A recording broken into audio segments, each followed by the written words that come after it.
got 5 minutes, so grab a pen, paper. If you don't have a piece of pen and paper, that's fine. You can just do it in your head. But you've got 30 seconds, so we're going to do it faster.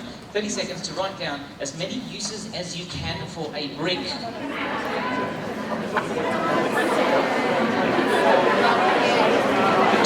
seconds to go.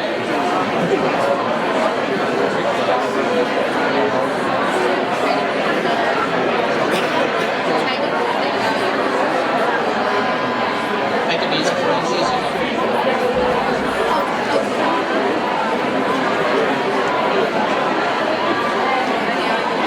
10 seconds. 5, 4, 3, 2, 1. Okay, cool. I'm not going to ask you to read them out. You can share them with your friends later on if you like. But what I'm going to suggest is that, and thank you, Jane, for doing a lot of the work on this slide, so I don't have to.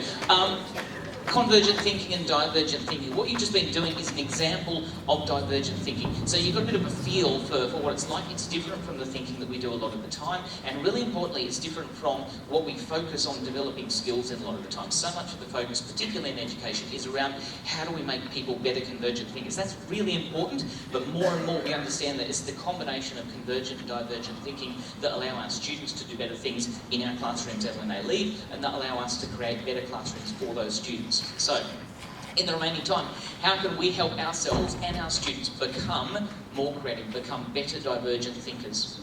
Okay?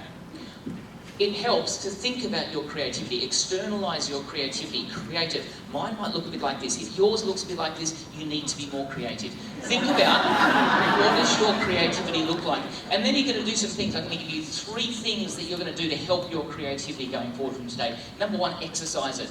It's a very hackneyed phrase that creativity is like a muscle. The more you exercise it, it's a bad analogy, but it's true. The more you exercise it, the better it gets. Now, the challenge is that we can't go away for 3-day retreats into the mountains to think about stuff creatively. We don't have to. It's about finding small opportunities to do so. A little bit of Alice there, 6 impossible things before breakfast. Find moments in your life where you can actively be more creative, where you can think about things more creatively. Number 2, exercise it, feed it. Steve Jobs quote. Steve says, creativity is just connecting things. He makes it sound very simple, but it's really important. Connecting things requires you to have things to connect. We live habitual lives because it's easier and because we know what we like. Creating things means connecting things. The more stuff you've got to connect in your head, the more effectively you can do that. If you want to be more creative, you need to start living in a way that gives you more stuff in there to connect. That doesn't mean doing huge things. Take a different route home. It sounds small, but suddenly you start being exposed to things, you start thinking differently, and it lets you be more creative when you try. Watch a television show that you've never heard of. Pick up a magazine that you'd never read in a million years. Expose yourself to content and ideas that you wouldn't normally do, and you'll find yourself being able to be much, much more creative when you try to do so. Have a conversation with someone new. We're really good at not talking to new people a lot of the time. But if you talk to creative people and you find out what they did in the last week, they'll do all of these things. Oh wow, that's weird stuff. It's weird stuff that fuels their creativity. There are people who will swear brush your teeth with the other hand, doing tiny little things make big difference. You can argue about the neurological impact of using the other hand to brush your teeth, but you can say, look, if you just start doing things differently, your head will be full of different stuff and you'll find your creativity comes more naturally. Feed it, exercise it, get to know it. Everyone's creativity is different. How you are creative is different from the person next to you.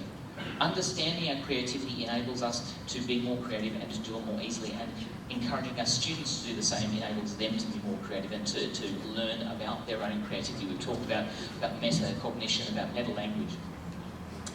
Asking yourself questions like, what surroundings am I most creative in? Do I need that quiet, tranquil space, or am I more creative in a hustle and bustle environment?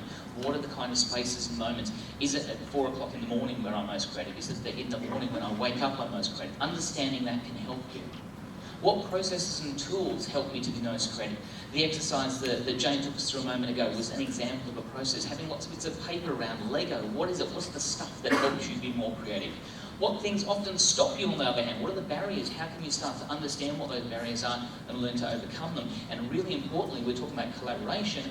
Who am I at my most creative with? And what you'll find is it's probably not people you get along really easily with. Often it's people that are very different to you that you'll be the most creative with.